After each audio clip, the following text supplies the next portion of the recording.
and it should go live soon.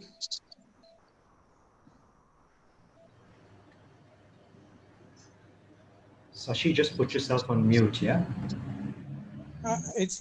I should unmute. Yeah, just mute yourself. Just keep it on mute. Unmute only at the Q&A, all right? Okay, yeah. Right. Okay, so we are live on Zoom and we are live on Facebook. And let me just press the record button. And we are now up and recording as well. Welcome everyone. Really appreciate for you taking the time out to come to Raw Live. We've got people on Facebook, we've got people on Zoom, and obviously those people who see it recording, welcome to you as well. Just a quick introduction to our speaker today. So he's done his MBA from Bond University, Australia, and in his previous life, he was a banker. So I don't know what to say about that, but he was a banker. I can't say much about that. He stepped out on faith and became an entrepreneur. He has been in Dubai, I believe now, over 13 years, and he looks at soft skills training. And one of the main things which he has a lot of passion about is coaching. So one of the things which our speaker says is he attributes his accomplishments because of his mentor and guide, Basil Harris. Obviously, through the talk, he may be talking about Basil a little bit. I know in the past he uses his examples quite a lot. What Arjun says is his approach to coaching, training, mentoring, speaking is described as multi-dimensional or quantum transformational life coaching. So we welcome Arjun today to this session. Thank you very much, Arjun, for being here. Truly appreciate it. And a big applause. Thank you. Thank you. And thank you, Ro. And congratulations on hosting a number of these events, all of which I know bring tremendous value to hundreds of people around the world. So kudos to you for that, my dear friend. Thank you so much. Now, the topic which Arjun, when I spoke to him, I said, what does he want to talk about? Because it's an open forum. It's about the person who I'm talking to, who's on the show, the guest, letting us know what is their focus on. And he gave me a title called A Purposeful Life. So I was like, purposeful life. I was like, okay, sounds interesting.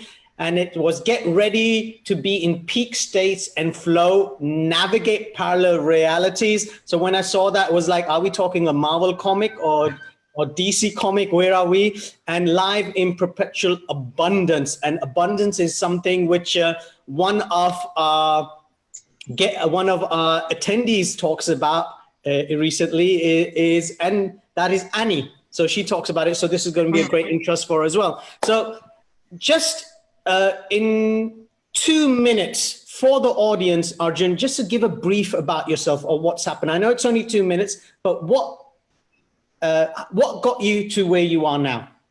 So okay, I'll give you 3 minutes. All right, there you go. John Maxwell is a leadership guru, teacher, author, probably the best in the world when it comes to the subject of leadership. And he mentioned in one of his books that the two most important days of your life, day number one is the day you were born, and day number two is the day you know why you were born. My day number two happened in Brisbane, Australia, early 1994, when I was at a seminar and I heard a gentleman by the name of Tom Peters speak. And when I sat in the audience and heard that presentation, his expression, communication, passion, and inspiration, it felt like every cell in my body came alive. I was in the early days of commencing my MBA program, just getting started up, probably in the first semester or thereabouts, and planning a corporate career. And this was a novel experience. It was kind of like an epiphany of sorts, where you arrive at a realization, the penny drops and there's an aha moment.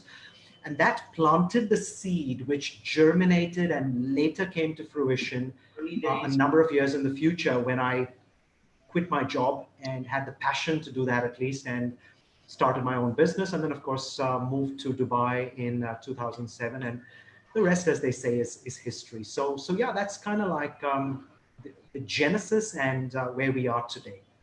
Okay, fair enough. Now, this topic which you have, a purposeful life, why this topic?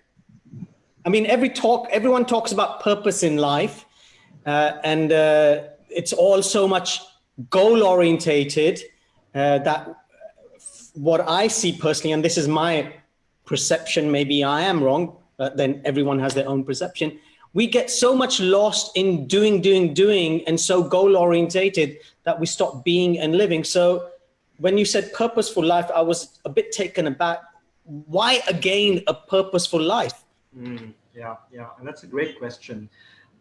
My journey through coaching perhaps has led to more discoveries for me than it has likely led for my coachees, in that I developed over a period of time an incredible curiosity about what is at the root cause of human happiness or human unhappiness.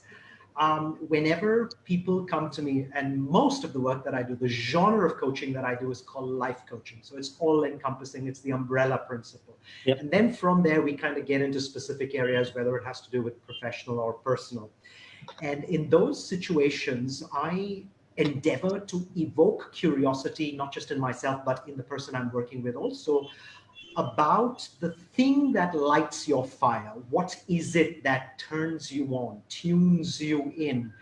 What are the things that you feel like tapping into? Who are you really? What is the thing that defines what you are? And coaching uses a series of questions, and questions are like the steering wheel that directs the vehicle of your thoughts towards the answers that you seek. And over a period of time, I've put together a series of self-introspection questions, some of which I'll share with you here today. And there's many, many more that I like to use. And my top three favorites are: number one, what do I want? Number one, what do I want? So this is a question to self, myself asking myself, what do I want? Question number two, what do I really, really want? That's question number two. So you see, now I'm going a bit deeper and I'm contemplating, I'm introspecting, I'm pondering, I'm cogitating. And question number three, why do I want it? Why do I want that thing that I say that I want? And allow me to add a question number four as well. Once I've covered these three, my question number four is, these things that you say you want, who taught you to want these things? Where did you learn to want these things from? And that's where I get to the root of belief systems, because beliefs are definitions and paradigms which we have inadvertently subscribed to from our environment, most likely memes, teachers, and media. So there you go. So that's the self-discovery. And then from there, there's like, oh my God, this is who I am. Shakespeare said in Hamlet, above all, to thine own self first be true. The highest form of truth is truth to self. And at that truth, at the core of that truth is the happiness. And from that place of happiness is passion. And from that place of passion is inspired action. And from that inspired action is now prolific results, which now leads to more passion, which leads to more prolific action, and so on and so forth. So yeah, that's the succinct version, but there you go. Okay, yeah. Fair enough. In this time and space which we're in, it's different times compared to other times. Some people are labeling it as crisis. Some people are labeling it as tough, difficult. How would this whole purposeful life fit into that? Yeah. This has been a fascinating time. There's an old Chinese proverb that says, may you live in interesting times. That's what it says. And that, may you live in interesting times, could be a blessing or it could be a curse. All it says is it encourages you to live in a milieu that is dynamic. Our human body at a physiological level is extremely dynamic. Approximately 15 million cells die and are born in our body every second. We get a brand new stomach lining every 5 days. Every 5 days, a brand new stomach lining. We get a brand new skin every month. Every month, our old skin has gone new skin. We get a brand new skeleton every 3 months. Every 3 months, every cell and every bone is replaced.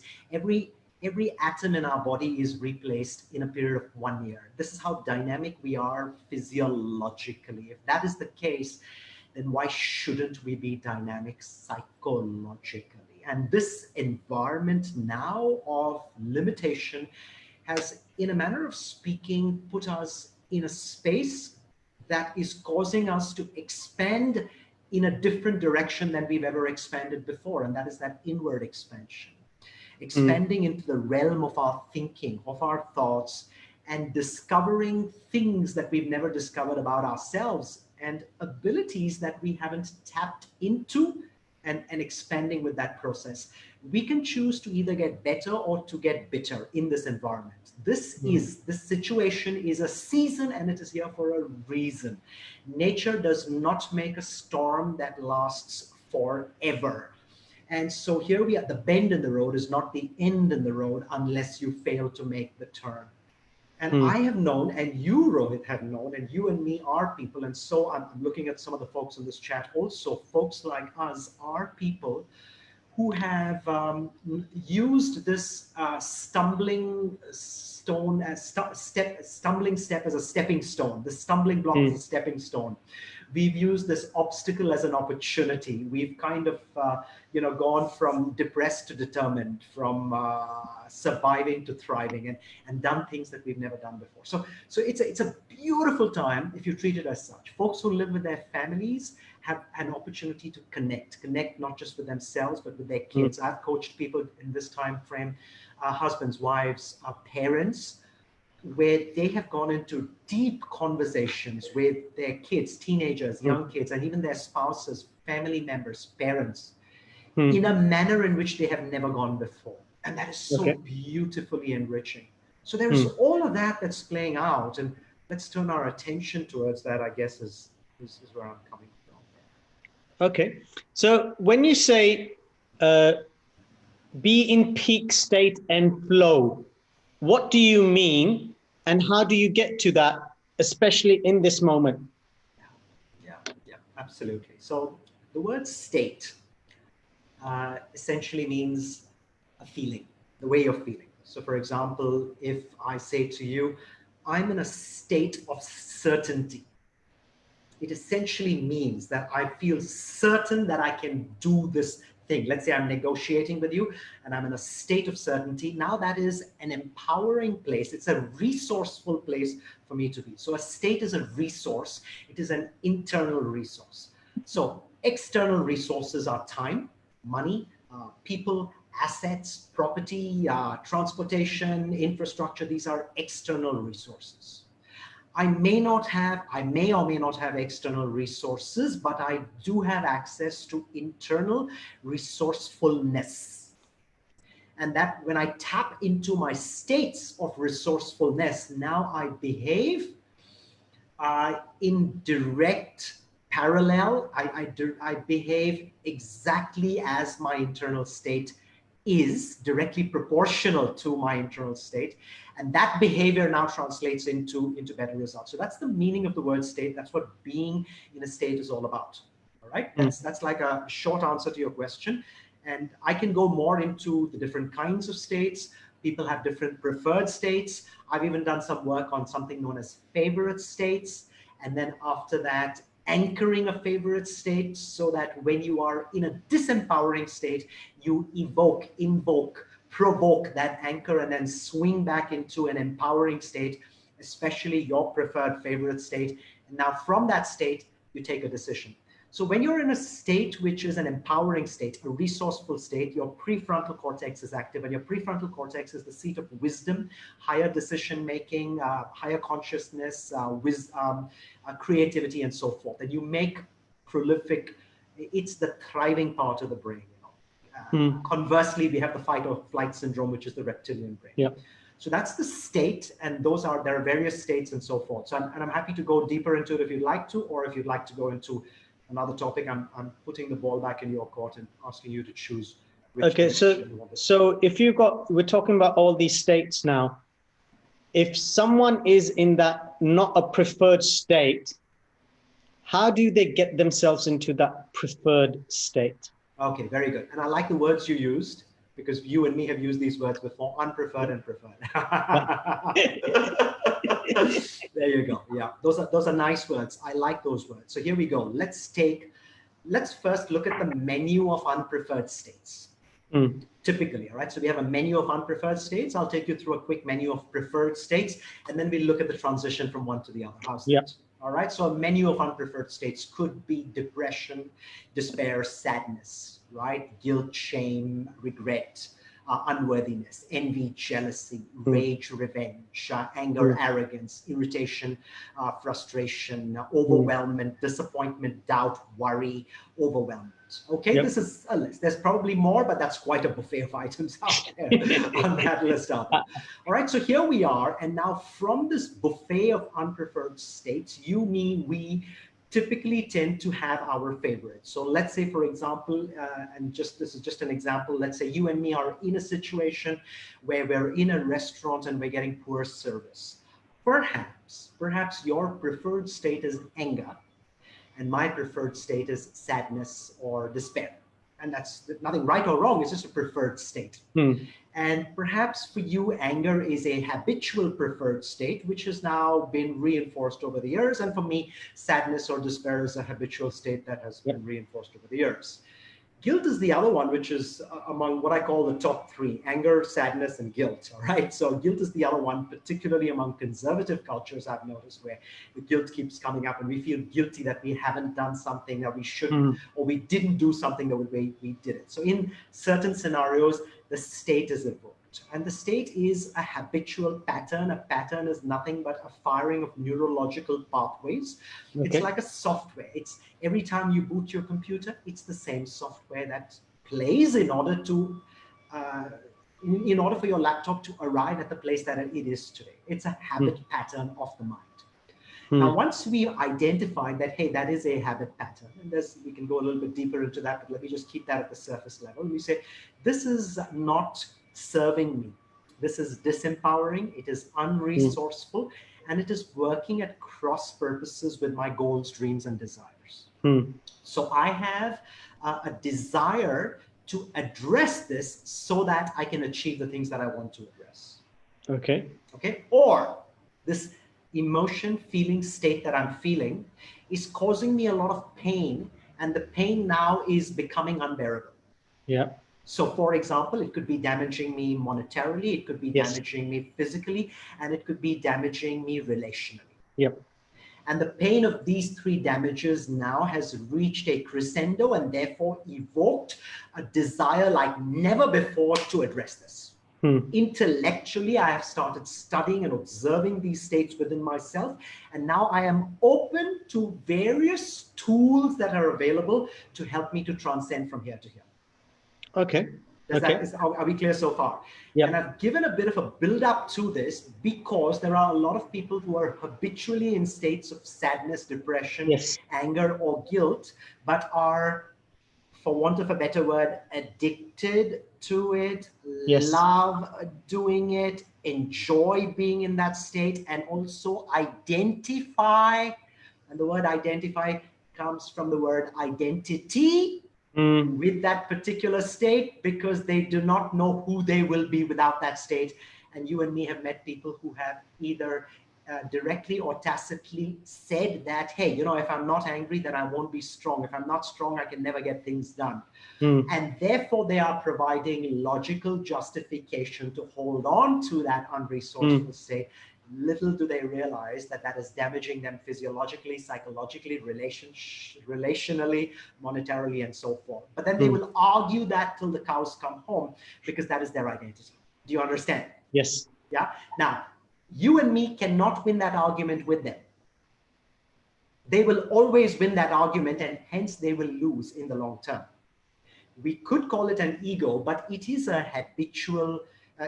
In fact, most emotions are physiological addictions. The emotion of depression releases a hormone called cortisol. Cortisol is an addictive chemical released by the pituitary gland, and the cells of the body enjoy cortisol. Epinephrine is a hormone. That is my doorbell. That's okay. You can go and get it. This is the beauty of having Zoom calls. On working from home.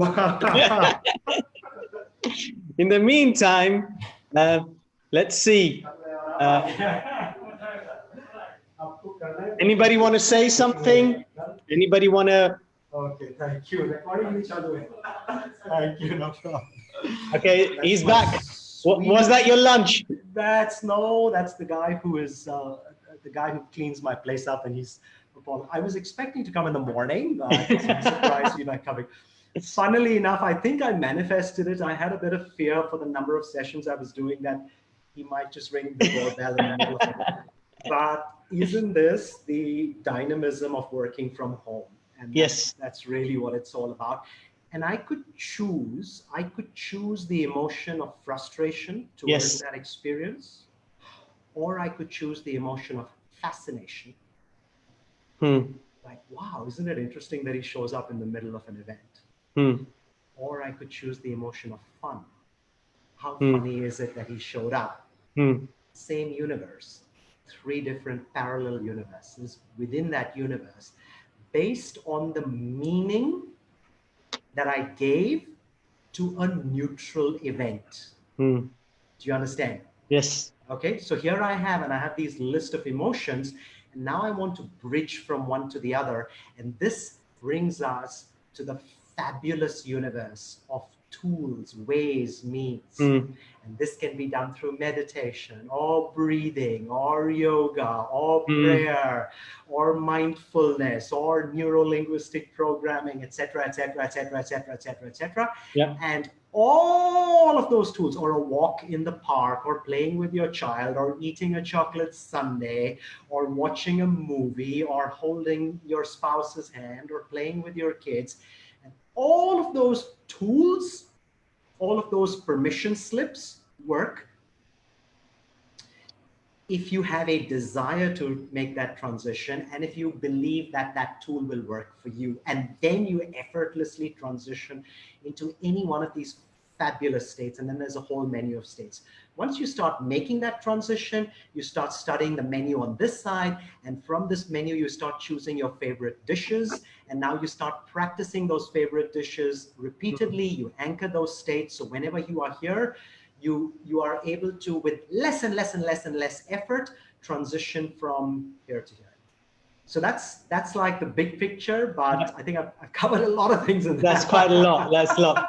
So you went into parallel reality. So before we go into that flow, where does flow come into this? Yeah. So flow. So for example, at home here in Dubai, and including in my home in Mumbai, if you want to get, and you know this, Rohit, and perhaps Ray knows this, when you come into my home and you ask me, hey, what's your Wi-Fi? So Ro, do you know what the Wi-Fi is? What is it? I can't remember the number. You can't remember. Okay. It's abundance. Yeah. It's abundance. Now you remember. There you go. Absolutely. Now the whole world knows it. There you go. So you click on abundance, because that's the name of my Wi-Fi, and then my password. I won't tell you the password, but my password has the word flow in it. Okay. So flow is like water, and you've spoken about Bruce Lee and water in the past, Rohit, and water has the ability and willingness, to change form, and to change shape. So it changes shape. So it takes the shape of the container that you put it in. It changes form, ice, water, or steam. And it does not have any particular preference. It is okay with any form that its environment needs it to take for that particular period of time. And that's flow. And so flow is in many ways kind of adjusting to your milieu. Basil, my teacher, taught me many, many years ago that when we speak about competencies, a word which is synonymous with competencies is the word ability. And we have the Justice League, and we have Superman and Wonder Woman in Justice League. The reason they win over the demons, and we're talking about metaphorical demons, is because they have abilities. Isn't that right? Yes. Superman has heat vision and Wonder Woman has strength and all of that. They've got all these abilities. Yeah. And Basil taught me many years ago that we've got to build three abilities, which is what flow is all about. And the first ability we build is called stickability. Stickability, I will until, which is the ability of persistence, stickability. Yep. Right? And the second ability is responsibility. And let me say that as response ability, the ability to respond to rather than react to. Yeah. And the third ability is adaptability, which is the whole flow thing. Isn't that right? Yeah. Yes. So now we have the stickability, responsibility, adaptability, and now we're in a state of flow and not insisting. So acting on my highest excitement and passion without insisting on a specific outcome until I can take it no further, and then beautiful manifestations come through. So yeah, I mean, God, I can talk about this for days, Ro, but I'm just holding my horses back a little bit and trying to keep it a tad brief. That this can take us into the world of quantum physics and magnetic Absolutely. fields. I mean, you do quantum transformational coaching, So how does this now relate to this thing you talk about, parallel realities? Because until I was not introduced to quantum physics or quantum, there was always this notion there's something else out there. And if you would talk to someone about it, they would say, I've gone a bit crazy in the head. So when you go out and say parallel realities, what exactly, and you gave a brief example of it because of the situation which just happened. So just, could you just go a bit deeper into that? Yeah, very good. I think the situation synchronistically presented itself. And synchronicity is essentially, right thing, right time, right place, right person kind of. Absolutely. That's called positive synchronicity. We also have, or preferred synchronicity. We also have unpreferred synchronicity. Now, but here's the fascinating thing. I could have labeled this or framed this as an unpreferred synchronicity as well. But I chose to shift to a universe where, hey, this is a preferred synchronicity because it now gives me an opportunity to now share information with my audience with regard to the subject that we're talking about. I would encourage our viewers to view a video, the one that I showed you when we spoke about this, Rohit, on the Double-Slit Experiment. And it's a cartoon. Yes. It's about 5 minutes in duration. I watched a video recently of a lady, a very logical person speaking about it. And she said, the video is simple, but to really get it, she said she watched it about 10 or 15 times. And then she had the aha moment about what exactly was going on. Now, the Double-Slit Experiment was performed in the early 1900s, possibly even in the late 1800s, by physicists who were trying to study the behavior of subatomic particles. And many years ago, they presented a view to us about the subatomic universe, in that they said there's a nucleus and then there are protons and neutrons that circulate around it like a solar system. That's what you and me studied in school, whereas it has been abundantly proven now that that is not the case. It is subatomic particles behave irrationally. That's a scientific term. Rational behavior is Newtonian law. For example, gravity is a Newtonian concept. If you throw something up, it must come down. For every cause, there is an effect. If you leave a hot stove in a cold room, it must decrease in temperature. These are all Newtonian concepts, scientifically validated in our macro universe, in the observable realm.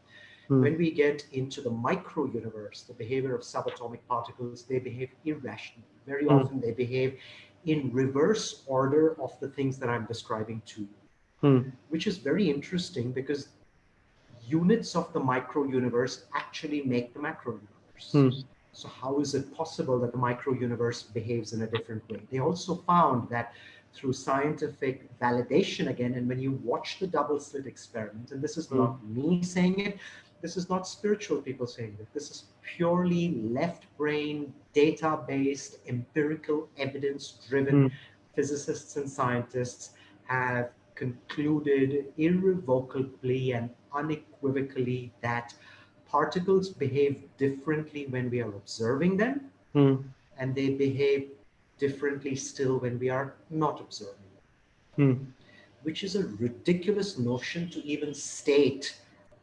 because the question is what? How does the particle know that it is being observed or not being observed?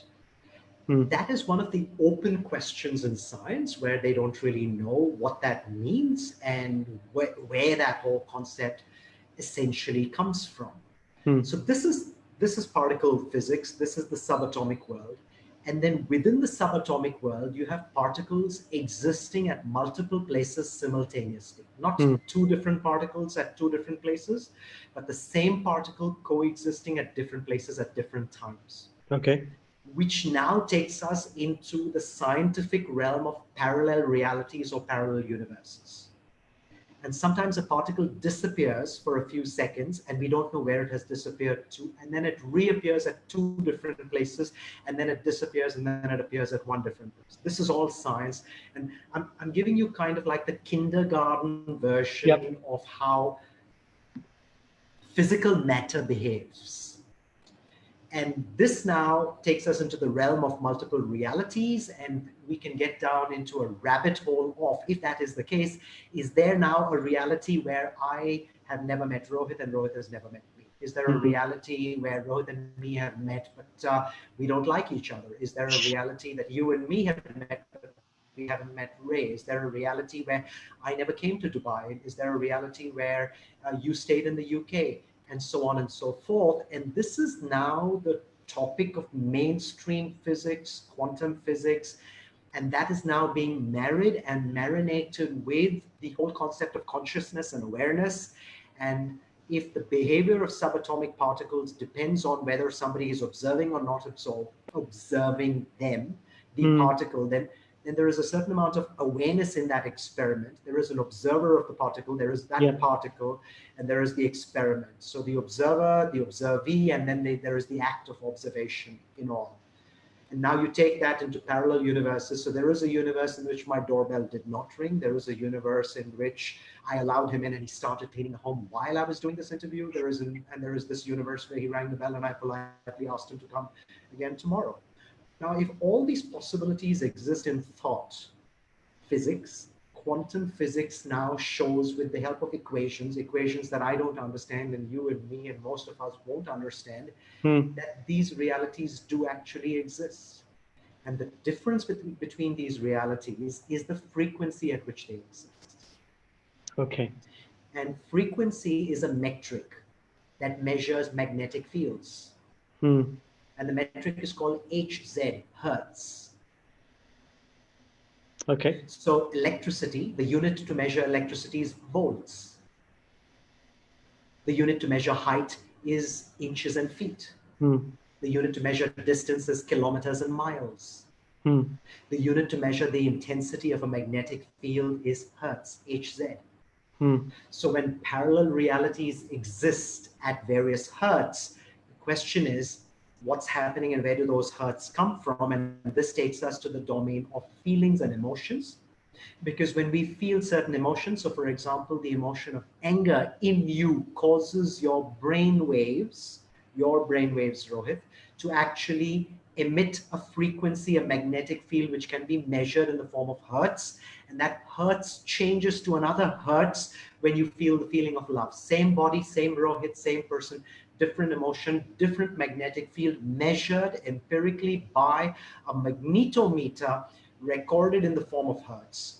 And so now the question is, if you are now vibrating, resonating at a different hertz, is it possible that you are existing in a different parallel universe and the switch is happening in nanoseconds, so your conscious awareness is not aware that you are now in a better, higher frequency universe, preferred universe, so as to speak, where you have positive synchronicity versus negative synchronicity. And this is the beautiful world of now consciousness and quantum physics coming together, science and spirituality, and all of this scientists and spiritualists coming together and observing how these concepts are parallel or pretty much saying the same thing, kind of using different language. And then we have this whole magical expansion of beautiful things that are taking place here. So yeah, this is what parallel universes is. There is more of a mainstream conversation around this than ever before. More people are talking about it. And in coaching and quantum coaching, it's nice to be aware of what state am I in, because the state that I am in is representative of a magnetic resonance or dissonance, preferred or unpreferred. And what are my habitual states or habitual universes? An addiction for a lot of people is the persecution universe.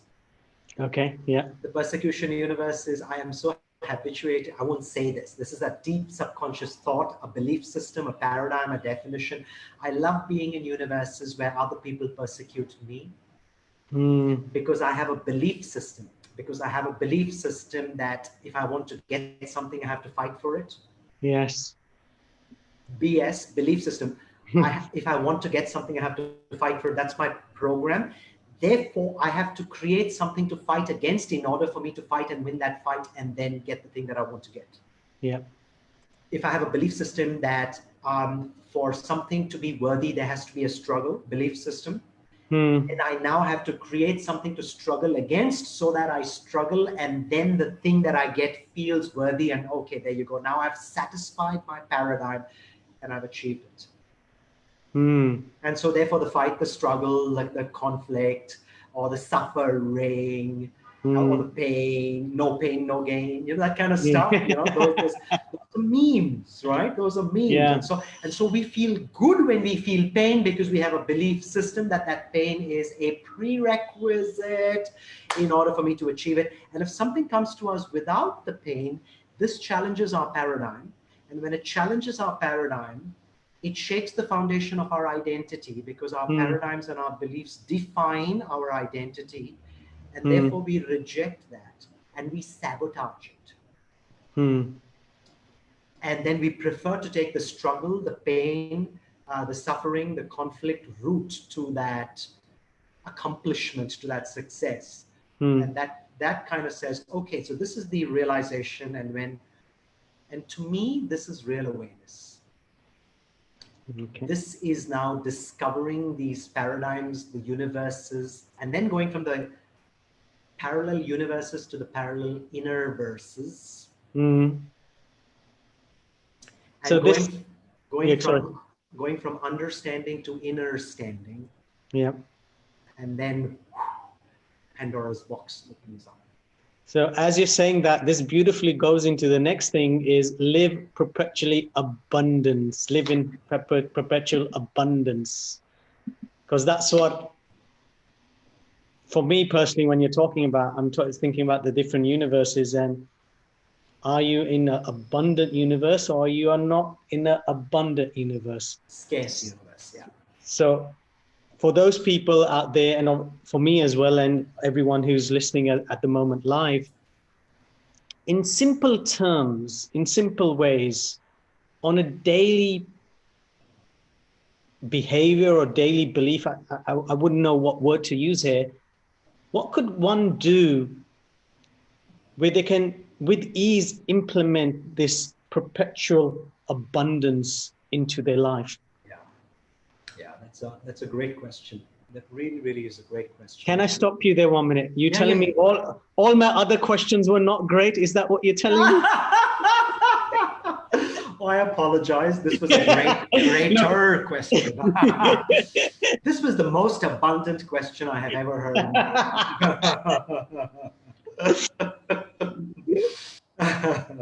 Yeah. So, that the root of the question is, what is abundance? Yes. Abundance, right? What is abundance? Abundance. The ability to do what I want to do it when I want to do it. Right? And you might say, well, I want to get on a chartered private jet and go for a ride. But yes. I can't do that. Okay, good. So question, and what makes you want to go on that private chartered jet ride? Oh, well, because I want to, because it's going to feel great to do it. What feeling will you feel when you do it? Oh, I'm going to feel like powerful and confident and cheerful and just optimistic and confident. Oh, very good. Can we now mention those words again? Powerful and cheerful and confident and optimistic. So the reason you wanted to go on that plane ride, chartered plane ride, is in order to experience those states of cheerfulness and confidence and optimism, etc. And that we can tap into. Okay. Because those emotional states are frequencies. Okay. They're magnetic states. Okay. So now the plane ride is nothing but a tool that you are using in order to achieve those states. We can circumvent the tool and achieve those states even without that tool. It's entirely possible. Okay. There are other tools that don't cost you as much money as it would cost you to get onto a privately chartered airplane to get onto that state. Okay? Yep. A simple tool is your physiology. And a simple tool in that, a subset of that is your breath or the way you breathe. Okay. So for example, there are various styles of breathing. Yoga has some styles of breathing. MIT has this method that they incepted called breath walking. Breath walking is, this is done by the Massachusetts Institute of Technology. They spent millions of dollars. They've come up with this beautiful method. It's called breath, B-R-E-A-T-H walking. You can Google it. Again, scientific evidence-based tool. And what it does is when you breathe in that particular fashion, you activate your prefrontal cortex. When your prefrontal cortex is activated, you cannot have any disempowering, unresourceful states. You can only have positive, resourceful states. So which means it switches off the reptile brain and switches on the PFC.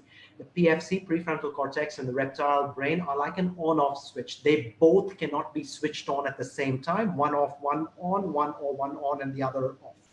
Okay. And so what breath walking or other tools like breathing methods do is it activates your PFC, and therefore physiologically you will find it difficult to think unresourceful thoughts or feel disempowering emotions. In the absence of darkness, there has to be light, and therefore now you immediately start feeling empowering states, which is what abundance is all about anyways.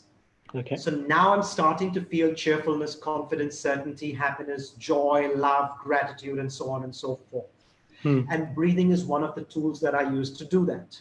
You, Rohit, have used a tool like just writing things that you are grateful for, a gratitude list. I espouse the creation of a gratitude mind map. When you use a gratitude mind map, you use non-linear thinking and you use colors, and therefore you use your right brain, right hemisphere and left hemisphere. So logic and creativity, and it's non-linear, which is how the brain is, which is how energy and consciousness is anyways, and you get into a state of gratitude. When you get into a state of gratitude, Dr. Joe Dispenza put this data out there. All you've got to do is feel 10 minutes of gratitude, 10 minutes of gratitude 3 times a day. So you start writing gratitude. Questions can help you feel gratitude. What am I grateful for today? What else am I grateful for? What makes me grateful in the moment? Who are the people I'm grateful to? What are the things that I'm grateful for? These are things that you depict on a mind map. Do it for 10 minutes. And the plasma cells in your body secrete a hormone, a chemical called IgA, immunoglobulin A. Immunoglobulin A is the active ingredient in WBCs, white blood corpuscles, and it raises your body's immunity. 10 minutes of gratitude 3 times a day. 10 minutes of gratitude 3 times a day increases your IgA by 50%, 50%. Therefore, raising your body's immunity against bacteria, viruses, and flu by 50%.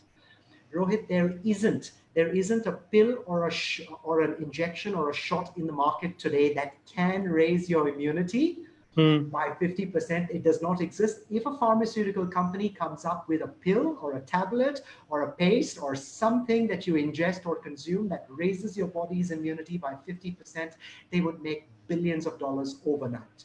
Billions, because it doesn't exist. And yet, 10 minutes of gratitude 3 times a day raises your IgA by 50%. Magical formula. Gratitude is a state, an empowered state. Now you're in a state of abundance. From this being, now you start doing, and therefore you start having. And so now we increase the quantum of gratitude. How much gratitude can I feel? How often can I feel gratitude? How long can I feel gratitude for? Great. That's what. So I'm working on gratitude. I'm working on confidence. I'm working on coherence. I'm working on creativity rather than trying to reduce my depression, mitigate my anger, or eliminate my guilt.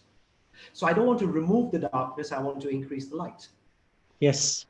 Okay. And so now when I'm working on this side of the ledger, and I've just shared a couple of tools. And there's quillions of tools out there. I do not have any insistence that anybody should have only one particular tool.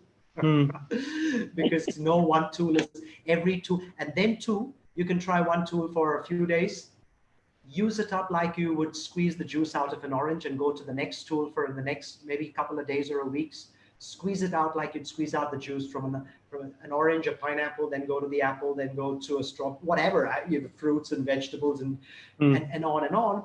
And the fascinating thing is that there is an infinitude of tools.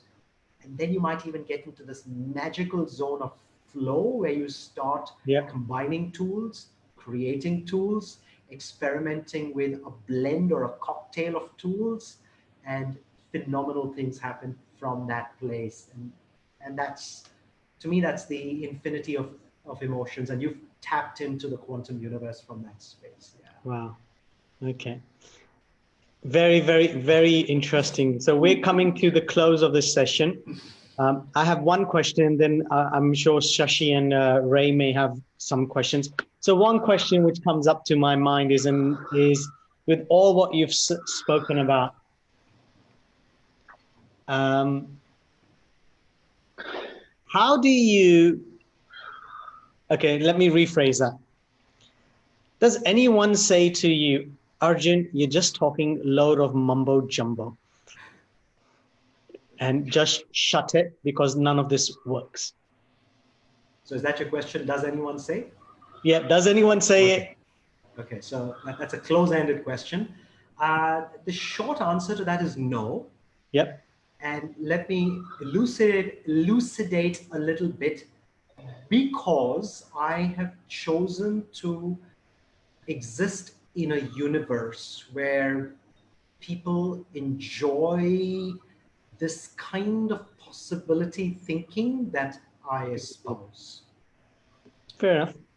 And admittedly, I have experimented with a universe where there was conflict and opposition to these points of view, until I believed in abundance, that there is an abundance of people who seek these kind of perspectives. And now I have, with less and less effort, continued to manifest folks who are fascinated and curious and excited and enthusiastic for these paradigms. So in other words, you have basically applied your peak state, getting into flow, getting into that parallel reality, and getting to that abundance. So you just kind of applying it on a day-to-day basis. So you don't see this mumbo jumbo, what people may say to you. Now let me clarify, because I'll tell you the question that people do ask me. What they do ask me is, Arjun, do you ever get angry? Arjun, do you ever get sad? Arjun, do you ever feel guilty? Yeah. That's now, the short answer to that is an overwhelming yes. Of course I do. However, I don't stay there as long as I used to stay. Used to, yeah.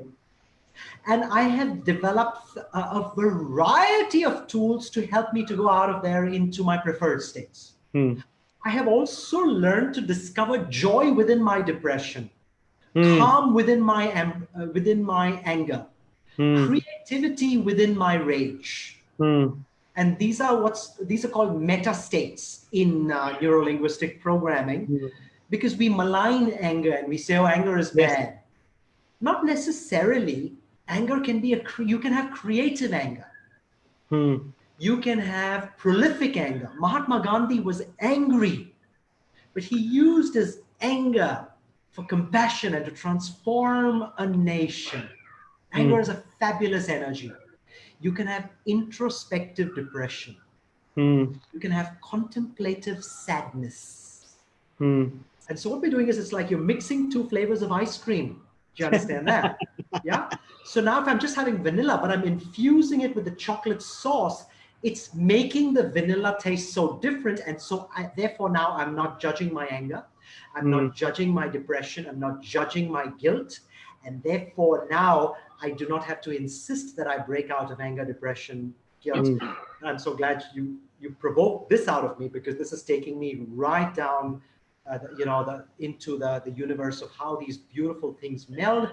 And therefore, I do not have to insist that I come out of depression. I can have contemplative, meditative, prolific, inspirational epiphanies from a state of sadness, which can help me to which can help me to write an article, create a video, or use that experience as a tool in my next coaching session, or if nothing else, just make me feel so powerful that I have power. I have potence within my impotence. It's interesting you say that. So when you're saying all of that, within your anger, within your frustration, within depression, the only one word which I could relate in my world to is from Stoicism, what they call amor fati. So it's beautiful, beautiful. So we'll open up to Sashi and Ray. If you have any questions, please unmute yourself. And Bhavini also joined us, so I'm going to allow her to talk as well. So whoever wants to, let's start with Ray. If you could unmute yourself, any questions you might have, or you want to say your 2 bits about what's happened, please unmute yourself and go away. Thank you, Rohit, and thank you for bringing this lovely time. And Arjun, congratulations on the way you express yourself. I always get something, and I must reveal to everybody else listening, I've heard these guys before, but it's always a pleasure to hear them talk. There's always something I can learn. So what a topic. We could go on for hours, but I wonder, Arjun, if you could share with us what you would consider is some good material, books, articles, whatever, or favorite authors that could enhance our knowledge of this tremendous, I mean, you bring in so many aspects of purpose, states and what have you. So is there anything off the top of your head, given the time we've got, that you could suggest for further reading, for further study? Thank you, Ray. Thank you. That's a great question. And the one that's coming to me, the author that's coming to me immediately is Dr. Joe Dispenza. And my favorite book written by him is You Are the Placebo. Fabulous, fabulous book that marries the concept of science and esotericism, if that's a word, and gets you to really understand these concepts. And for the brave-hearted, I would encourage you, after you complete You Are the Placebo, to get into the next book of his, or the latest book of his, which is called Becoming Supernatural. I am reading very, very slowly because those concepts are amazing. He is one doctor, medical doctor, neuroscientist, chiropractor, who now has got so much evidence, and evidence in the form of brainwave states, blood tests, like data, where he's invited other doctors into his forums, where they've actually looked at material with regard to behavior of the body. They've measured the magnetic fields around human beings using magnetometers, around groups, what that does, and all of that stuff. Another Wonderful. So Joe Dispenza is one journey. The other journey is Dr. Deepak Chopra. Fabulous book written by Dr. Deepak Chopra and Dr. Rudolph Tanzi is a book called Super Genes, Supergenes. Great discoveries there. And a third person, which if you marry with these two, is a gentleman called Anthony Robbins. His classic, all-time classic book, Awaken the Giant Within, where he now gets into the whole concept of states, evoking resourceful states, what they are, using a tool like questions, for example, linguistics, language patterns. Another beautiful book to gradually chew on, along with, so Tony Robbins, Awaken the Giant Within, Dr. Deepak Chopra, Super Genes, and Dr. Joe Dispenza with You Are the Placebo and Becoming Supernatural. Fabulous resources, and then observe where that takes you. So these could be great starting points for our viewers to get into. And the kind of person that Ray is already into a lot of this material. For the record, I would like to state that much of my material and in-depth knowledge in these areas has come to me from Ray Jacobs. Ray shares with me material that he has studied and he has gotten from his mentor, Armand Kruger. His mentor is also South African, as my mentor is Basil. And I have really gotten into some of that stuff and married it with this kind of stuff. So gratitude and thanks to Ray Jacobs as well. Ray, thank you does very that help? much, Arjun. Now that's excellent. You put it very clearly. These books come top of mind to you, so that is certainly helpful. And anybody else listening to this, I think it would pay them many times over to dip into these pages when we can, and not kid ourselves. We don't have the time or the energy. 1 page a day, 1 page an hour. And thanks for bringing back some of those wonderful titles. Thank you, Arjun. Thank you, Ray. Thank you very much. Sashi, any questions? I'm just going to I'll go over to you. Shashi, any questions you have? No specific questions, but I would like to express my sincere thanks to Rohit and Arjun for bringing out such an excellent program. I enjoyed thoroughly, and especially 2 points that I have taken home is one about the time that we are living in is an excellent time, and how we can go ahead with taking advantage of the present time. And second one is the abundance, the principle of abundance. I enjoyed thoroughly about learning these 2 points besides the other points. Thank you very much for bringing such an excellent discussions. Thank you so much. Yeah. Thank you so much. I'm just gonna, there's another person, Bhavani, you have anything you wanna share or you wanna ask a question? Yeah, thank you very much for the session. I joined in a bit late, so if it's possible, if you could share some recording, it'll be wonderful. Yes, there will be a recording. Definitely, there will be a recording. We're putting it up on, I think, LinkedIn, Facebook, et al. So it'll be on LinkedIn. I'll put it on YouTube. I'll put it on, it's already running live on Facebook at the moment, so the recording will be already there. I'll put it on LinkedIn as well. Yeah. So Bhavani, I would encourage you to connect with Rohit on LinkedIn and Facebook as well.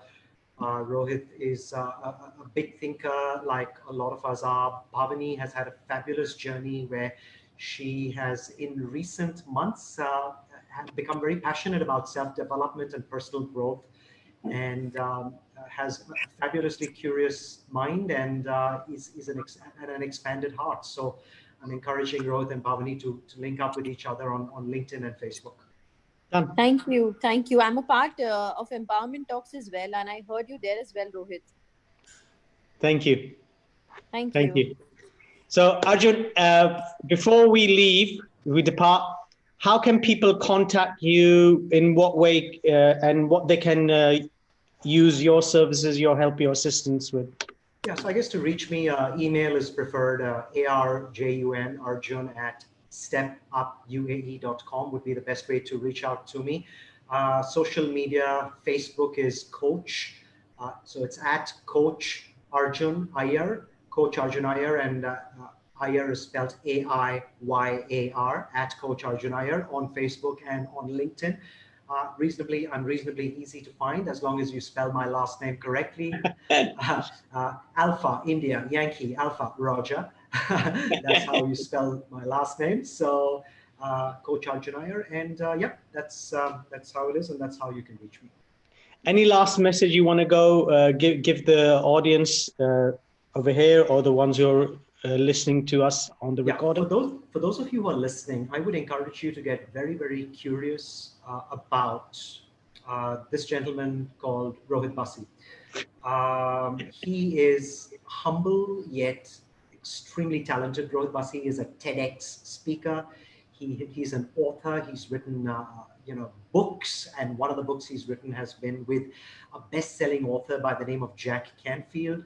Rohit has spoken in front of large forums all around the world, has fantastic skill and ability. Whoever is listening to this, I thank you for connecting with me, and I'm going to ask you to reach out and just follow Rohit. He is way more active on social media than I will ever be, and has beautiful material, videos. His content is very heart-based and very wise. So my recommendation, strong recommendation to pursue the work that Rohit is doing.